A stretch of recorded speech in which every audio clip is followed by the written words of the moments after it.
Guys, nakita natin kung sino MVP ng conference finals lang naman to. So,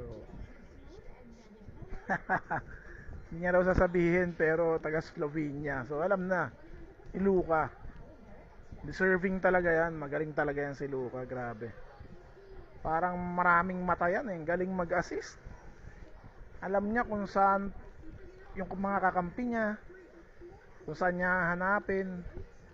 Tsaka yung offense niya, parang walang ka-effort. Parang kayang-kaya niya kahit sino magbantay sa kanya. Kayang-kaya niya. Ano siya eh, high IQ ba? Mataas yung IQ niya. Parang halos lahat ng mga player na European player dati, pag galing kang Europe, mataas ang IQ. So si Luka, isa yan sa mga matataas ang IQ na naglaro sa European League yan. Biruin mo, 14 years old pa lang siya, naglalaro na siya sa European Professional Basketball League. Kaya ganyan siya kalakas. Talagang ano na siya, yung batak na ba. Deserving niya yan.